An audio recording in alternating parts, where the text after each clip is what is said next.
Greetings, fitness enthusiasts.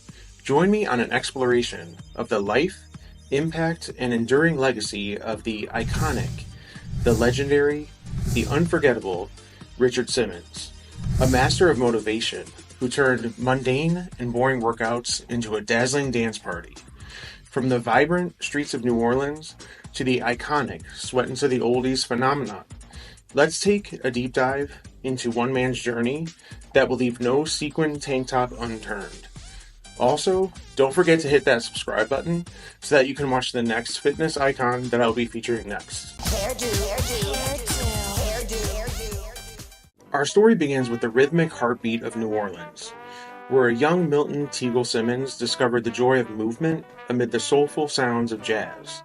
Born July 12, 1948, Richard's early years were marked with an effervescent spirit that defied the hardships of his adolescence.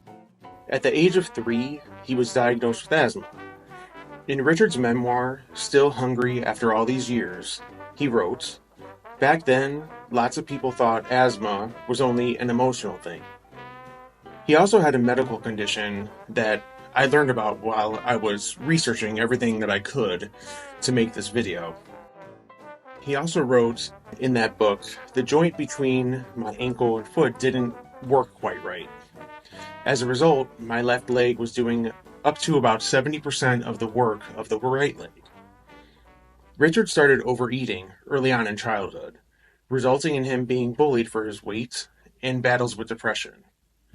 In the 1960s, Richard moved to Italy and worked as an actor in commercials and made store appearances. After a performance, he found a note tucked under the windshield wiper of his car that read, "Richard, you are very funny, but fat people die young. Please don't die." Richard was not sure who left the note, but it set something off in Richard. He discovered that he weighed 268 pounds at that time and deemed food as the enemy. It went from being a friend, my comforter, my pain reliever, to being the thing that could kill me. A binge diet that nearly killed him saw him losing 112 pounds in just more than 2 months. Richard was still living in Florence at this time and was found passed out in the street. He woke up in a hospital and was told that he had severe dehydration and partial kidney and lung failure. Richard continued to struggle with binge eating as his uncle Milton, whom he was named after, passed away, and his brother Leonard was deployed to Vietnam. Richard eventually found solace in the rhythm of dance, and it became clear that this was more than a hobby. It was his calling. Despite facing many challenges, Richard's unshakable spirit and determination led him to the glittering lights of Broadway. His infectious energy and natural flair for performance made him a sought-after dancer and choreographer, setting the stage for the transformative journey that lie ahead. Amidst the enigmatic aura surrounding Richard Simmons arose a cornerstone of his legacy that radiated with his vitality: Slimmons, his iconic fitness studio that stood as a bastion of health and positivity for over 4 decades. Take it out slow. Get those wrists nice and firm so you can always write me a check. Blow it out, go it out. 1, 2, 3, 4, take it up. White, come on and reach. Come on, reach for that Gucci. Exhale. While I sing for you. Blow it out. Here at the Anatomy Asylum in Beverly Hills, owner Richard Simmons combines vigorous workouts with a salad bar. Simmons began his place after he dropped over 100 pounds, and he feels that although outdoor living may give the impression of a health-conscious group of people, it isn't necessarily so. The California way of life, the outdoor healthy way of life, as far as you're concerned, is mostly myth. Yes, I think that it's here. I think that the trees are here, the sun is here, the pools are here, the tennis courts are here. But I think that people use them like toys here. If you have a pool and a tennis court and you're very active, but every night you put pasta in your face and you don't sleep and you smoke, then it doesn't make any sense. And we have a lot of people in this town who are like that. I think I can best describe Beverly Hills by saying the houses are very beautiful on the outside, but when you walk in, most of the furniture is rented. And by that I mean that a lot of people may think they look good on the outside, but inside their heart, they don't take any of it seriously. It's a very big visual put on. Established in 1974, Slimmens, which was originally named Anatomy Asylum, transcended the mere concept of a gym. It became a vibrant community hub, a sanctuary where individuals from diverse backgrounds and fitness levels congregated to sweat, laugh, and find solace in Richard Simmons' infectious energy. For over 40 years, Richard's unique approach to exercise, infused with his trademark enthusiasm, inspired countless individuals to embark on their own transformative fitness journeys. Richard realized that fitness facilities targeted those who were already in shape, so Slimmens was unlike other fitness studios, as it catered to people of all shapes and sizes. The atmosphere within Slimmens was electric, pulsating with Richard's unwavering commitment to promoting health and wellness. From energetic aerobics classes to personalized fitness consultations, Richard poured his heart and soul into cultivating an inclusive environment where everyone felt empowered to embrace their physical potential. He even conducted many of the classes himself, clad in hot pants, feather boas, his signature bedazzled tank tops, and thigh-high boots. What a gift it would have been to be able to have gone to one of those classes. However, in 2016, after more than 4 decades of enriching the lives and fostering camaraderie of so many people, Richard closed the doors of Slimmens for the final time. The end of this chapter marked a poignant moment in Richard's remarkable journey. It was a bittersweet farewell to a cherished institution that had touched the lives of so many. And despite its closure, the legacy of Slimmens endures as a beacon of inspiration. The memories that were forged within its walls continue to resonate with so many individuals, serving as a reminder of the profound impact of Richard's dedication to promoting fitness as a catalyst for empowerment. Empowerment is motivating, and it helps you to not only keep weight off long term, but to have self-confidence, which helps in so many other aspects of your life. As we delve deeper into the multifaceted story of Richard Simmons, I wanted to acknowledge the legacy of Slimmens. It was such a big part of his legacy for more than 40 years, and it served as a testament to the transformative power of community, perseverance, and Richard's unwavering belief in the potential of every individual to live and embrace a healthier, happier life. We need more places like that.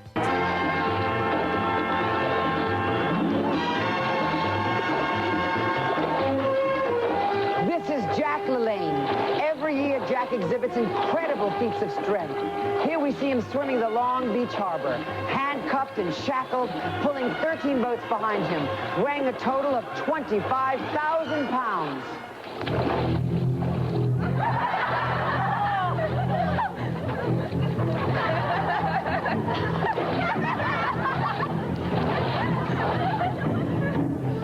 Hey, you never know when your body may be pushed to its absolute limit.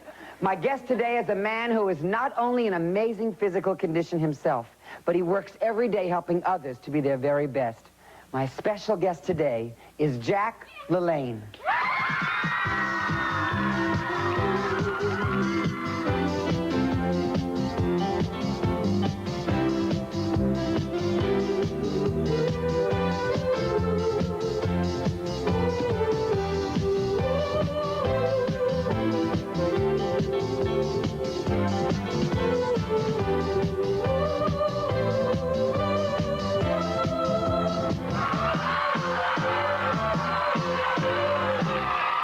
Richard's journey continued beyond leg warmers and headbands, as Richard's infectious personality also found a stage on The Richard Simmons Show. This unique talk show blended fitness tips with heartfelt conversations, revealing that Richard was more than just a fitness guru.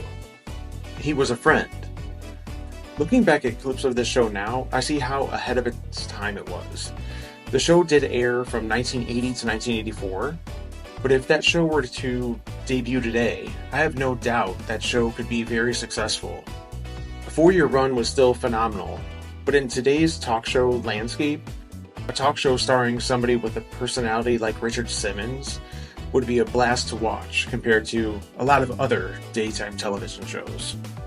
Late night appearances in the 80s, 90s, and 2000s on iconic shows like The Tonight Show starring Johnny Carson and Late Night with David Letterman further showcased Richard's vibrant performances, emphasizing that Richard's presence was more than just promotional. My first guest, our favorite fitness guru. He's got the #1 infomercial in the United States. What?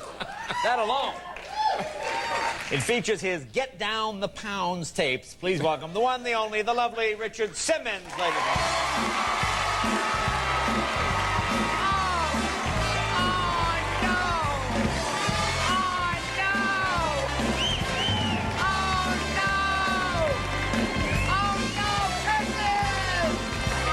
They were unforgettable performances that left an indelible mark. The variety show extravaganza unfolds, showcasing Richard's talk show presence as a spectacular blend of humor, heart, and some sequins thrown in there for effect. Oh, hi, I'm Jay Leno from The Tonight Show. How you doing? How you doing? Can we talk to you? Of course. Oh, hi. How are you? What's your name? Brad. Brad. You look like you're in pretty good shape. You work out? A little bit. Would you be interested in working with a professional trainer? Possibly, yeah. Possibly. Yeah. So if we had a professional trainer here, this is something that would interest you. What kind of trainer? It's May. It's time to exercise. Hey, Hi. how you doing? Is this your Where's a good house? place to go? It's What's not a my good house, my parents' What's a house. good room? Oh, I don't know. In here, I guess. Come on in here and back. oh, wow. You live with mommy and daddy? Side. Come on. You're gonna get girls like this. I swear to God, girls love to dance. Now, now. No, what you're going to get is you're going to get girls like this. That's what he said. Now, see? You see? Each appearance was an invitation to the Richard Simmons experience, a journey of laughter and inspiration. There was a seismic shift as Richard transcended Broadway and daytime television to revolutionize the fitness landscape. It wasn't just a career shift, it was a paradigm shift in how we perceived exercise. Richard understood that fitness wasn't just about physical exertion, it was a celebration of life. As we delve into the 1980s and in between running his successful fitness studio, we witness the birth of Sweatin' to the Oldies.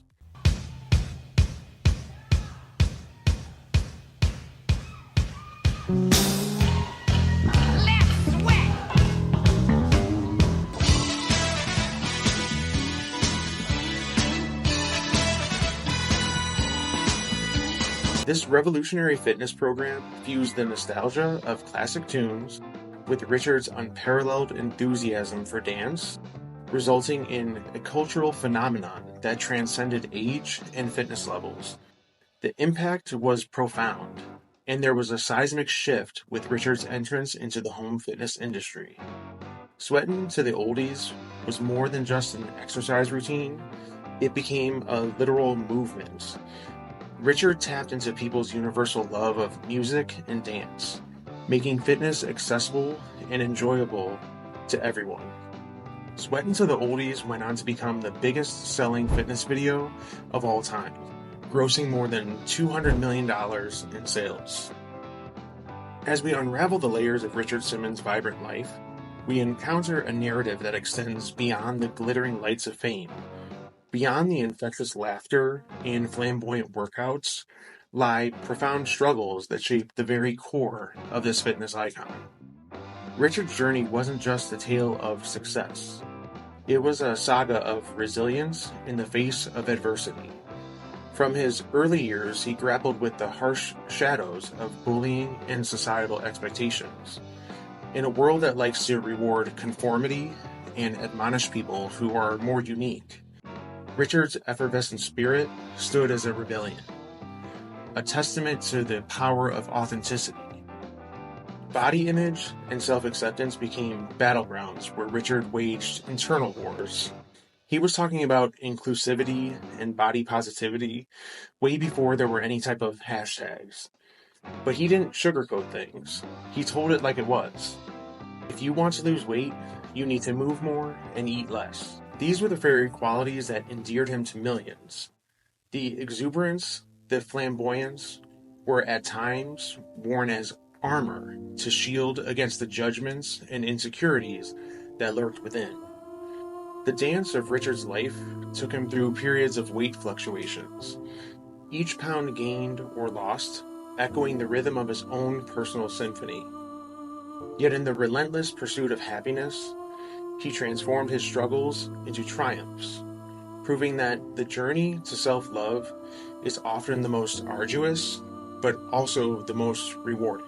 Richard's openness about his own struggles with eating disorders became a lifeline for those who felt trapped in their bodies and trapped in the shackles of societal expectations.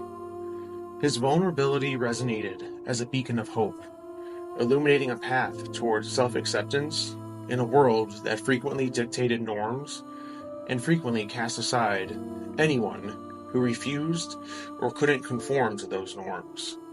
However, the spotlight not only revealed triumphs, but also cast shadows on the intricacies of navigating a life beneath its unrelenting glare. Beneath all of the sequins and smiles, Richard, like all of us, faced the intricacies of human connections, love and loss, a tapestry woven with both joy and heartache. The personal struggles that defined Richard's earlier years were the iron in which his character was forged.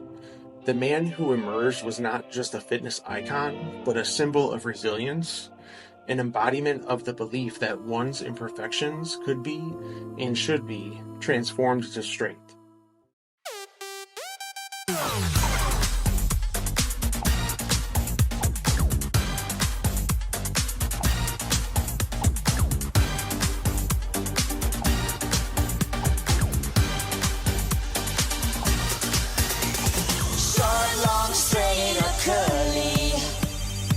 Something cute, get something girly, short, long, straight, or curly.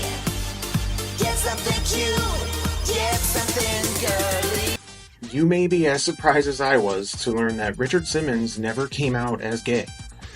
Nevertheless, he remains an emblematic figure, not just for the LGBTQ+ community, but for all individuals who ever felt marginalized or misunderstood. In my opinion, his influence transcends any sexual orientation, resonating deeply with anyone who has ever felt like they didn't belong. Richard's enigmatic disappearance from the public eye recently spurred widespread curiosity, leading to the creation of the podcast Missing Richard Simmons by filmmaker Dan Taberski.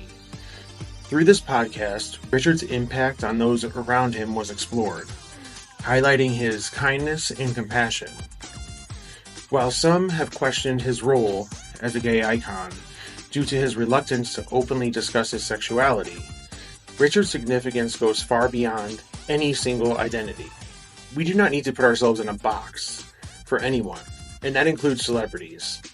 There are pieces of his life that he deserves to keep to himself. He has shared enough with the public, and he does not owe anyone anything more than what he has already shared. In the realm of LGBTQ+ representation, Richard's flamboyant persona and unapologetic self-expression undoubtedly challenged norms and pushed boundaries, whether he chose to claim one of the letters for himself or not. However, his appeal extended far beyond sexual orientation to encompass a broader spectrum of disenfranchised individuals. Whether they were struggling with weight issues, loneliness, illness, or simply feeling out of place in society, Richard served as a beacon of hope and acceptance. Those who worked closely with Richard have attested to his unwavering dedication to helping others. Despite his own struggles and the demands of his public persona, Richard consistently showed genuine care and concern for those around him. He provided support and encouragement to countless individuals, regardless of their background or circumstances. Richard's refusal to conform to societal expectations and his relentless pursuit of self-improvement resonated with anyone who has ever felt judged or overlooked. He embodied the idea that embracing one's uniqueness and finding strength in adversity can lead to empowerment and fulfillment. While some may have wished for Richard to be more vocal about his sexuality, his legacy as a symbol of inclusivity and acceptance remains undeniable. I feel that because he never placed himself in a box, it allowed him to transcend the labels and categories, standing as a testament to the power of authenticity and compassion. In a world where differences are often stigmatized, Richard's enduring legacy serves as a reminder that everyone deserves to be seen, heard, and valued for who they are. His impact as a beacon of hope and belonging extends far beyond any single identity or label.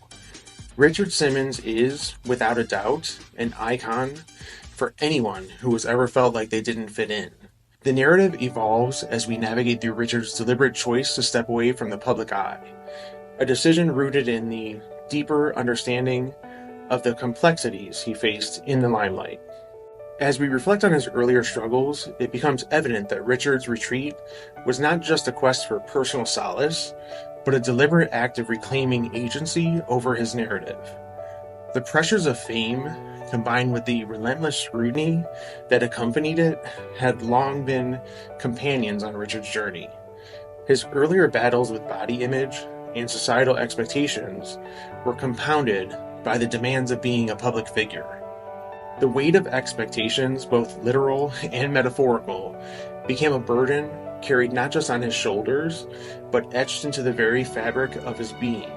Richard was said to have received anywhere between 25 to 30,000 letters per day in the 80s and 90s. He even traveled across the country to meet many of the writers of those letters to help them get started on their weight loss journeys.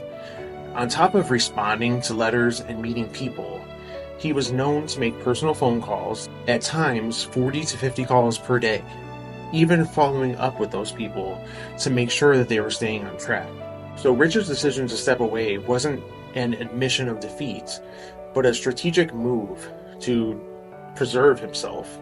It was a declaration that the narrative of his life belonged to him, an intimate chapter that he chose to keep shielded from the prying eyes of the public scrutiny. In this act of self-imposed exile, Richard reclaimed ownership of his narrative and chose to steer his ship away from the tumultuous seas of external expectations. As we respect Richard's choice to retreat, we should acknowledge the courage that it takes to redefine oneself outside of the gaze of a world that had grown so accustomed to his gleaming presence. His earlier struggles serve as a reminder to us that personal growth often necessitates stepping back, reassessing, and choosing a path that aligns with one's authentic self. If you feel alone, if the kids don't want to play with you, if people make fun of you, and there you are with cookies, you take those cookies and you eat them, and they're inside, and you're not alone anymore.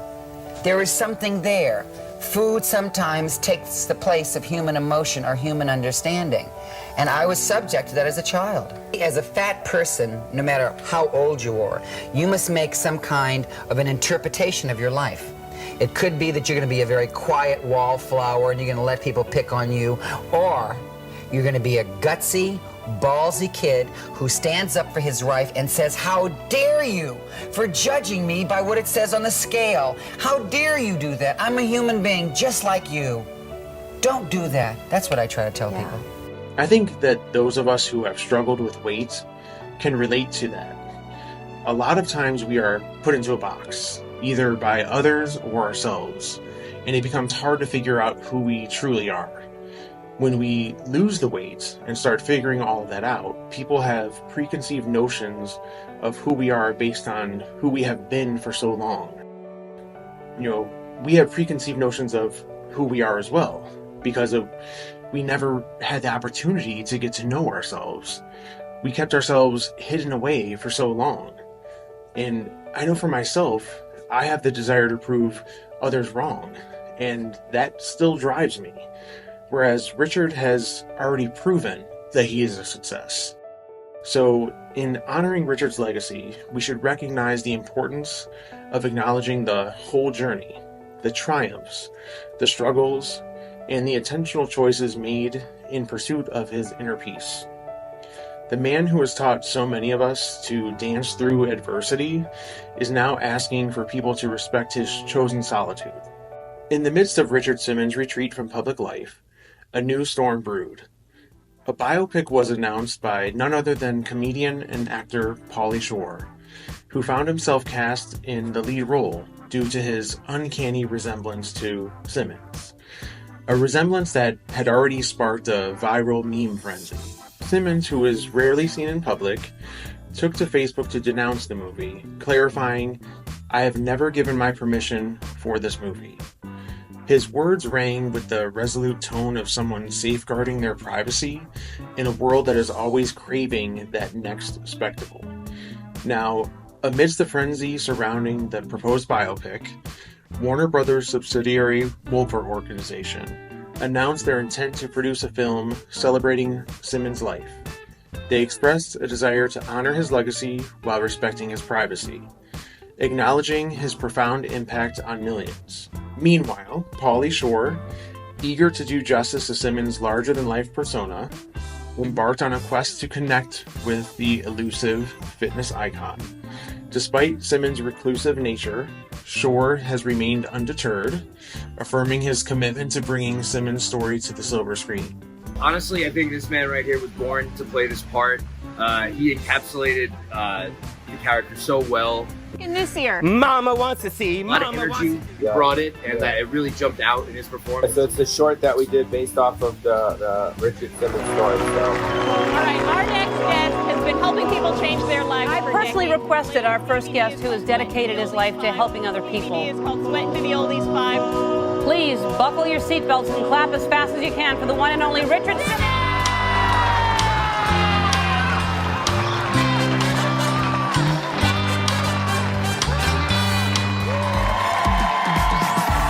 I don't know where I am. I want to save lives with this thing. You know, Richard saved lives, and that's my come from is mental health, saving lives, getting people.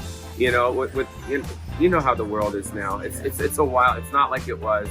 And Richard's message, I think, now is the most important ever that needs to be told. So is that what kind of inspired you to take on the role of Richard?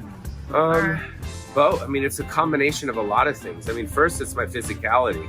You know, that was always like people say, dude, you look like Richard Simmons. And that was the first part. And then the second part is, you know, how much I love him, how much he's touched me here. And then the third part is, I think it'd be a good comeback for both of us. You know, I think this is a great piece for me as an actor, and it's a great way to get his message out there. So the young TikTokers and all the little kids that don't know who the fuck he is can be like, oh shit, this guy's awesome. And they can research him and be like, wow, you know, I didn't know this guy. You know, they barely know me. In an era where celebrity often overshadows humanity, the saga of Richard Simmons serves as a poignant reminder of the complexities of fame and the importance of respecting individual boundaries. As speculation swirls and anticipation mounts over the coming film, the world awaits the unfolding of Richard Simmons' extraordinary tale. Personally, I have mixed feelings about the film. On one hand, I feel that to delve into the life of a living individual and place it on screen for everyone to watch could feel like an intrusion and a violation of their privacy and autonomy. Richard Simmons is still here. He's alive and well, and he should have a say in how his story is told or isn't told. And without his input, the entire story risks becoming a mere fabrication, devoid of authenticity that has always defined his entire persona. The dialogue will lack resonance of real-life interactions. The situations will become more fictional than factual. You know, Richard led an exciting life, but Hollywood is best known for dramatizing situations for entertainment value, and nowadays they hope to create meme-worthy viral moments. And, you know, but on the other hand, I have watched The Court Jester, which is the short film currently available on YouTube, and it was very moving. So I could see how Pauly Shore would be extremely excited to do a full-length feature film based on someone so iconic and larger than life. I have a feeling that he will do his best to honor Richard and make sure that he is respectful in his portrayal. You know, in a world where we're already inundated with sensationalism and speculation, we shouldn't lose sight of the humanity at heart of this man and his story.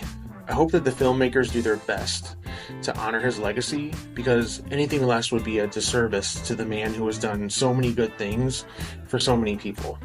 Our exploration into Richard's legacy unfolds, showcasing his enduring influence on the fitness industry. His revolutionary approach to wellness, emphasizing the importance of joy, inclusivity, and the belief that fitness is for everyone, is still unmatched to this day. Personal testimonies highlight Sweatin' with Richard as more than a workout, but a life philosophy. Richard taught us that fitness wasn't just about the body. It was about embracing life with passion, energy, and a positive mindset. Let's also never forget that Richard's impact extended way beyond fitness videos, talk shows, meal programs, comedy, and so on. By far, the most important thing was that his message of love, acceptance, and the power of laughter created a ripple effect, inspiring people to lead healthier and happier lives. People that needed to feel included. People that needed to feel loved and accepted. As the echoes of his laughter linger, Richard's spirit lives on. In the pulsating rhythm of a dance and the joyous beat of a heart, his legacy thrives. Sweatin' with Richard wasn't just about physical fitness, it was a dance for the soul and an enduring celebration of life. My hope for this video is for it to be a reminder to anyone that sees it to celebrate the person who, in my opinion, is not only the greatest fitness icon of all time, but a good-hearted person. A person who made fitness a joyous and inclusive adventure for everyone. I would like to say thank you to Richard for always being such a beacon of hope and positivity to those of us who felt left out and alone. You are an inspiration to me, and I want to thank you personally for all that you have done. I mean, the chances are slim to none that he will ever see this, but I'm still putting that out into the universe. I'm very excited about this Fitness Icon series. Come back soon, and don't forget to subscribe, because I'm looking forward to sharing with you the next person I'll be featuring. Join in the conversation below, and keep the dance party alive. Thank you for watching.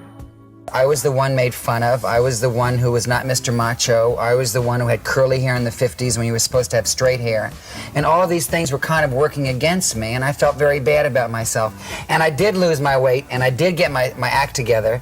And then I turned around and said, hey, who's helping all these other people?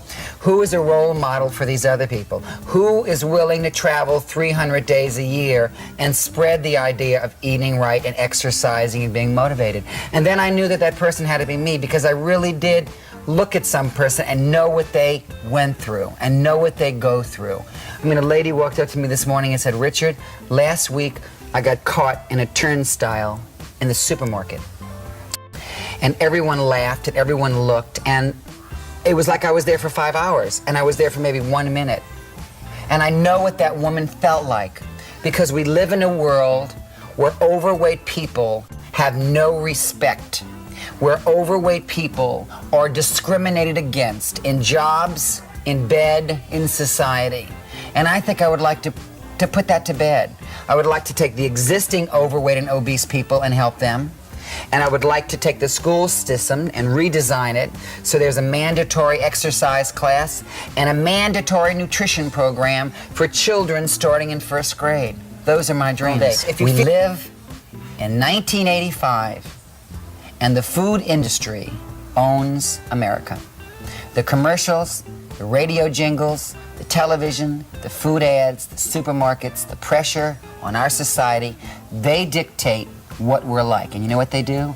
They say, eat the cake, eat this, eat that. And then when you get fat, they go, look at you, you're fat, you need diet dinners, you need diet drinks.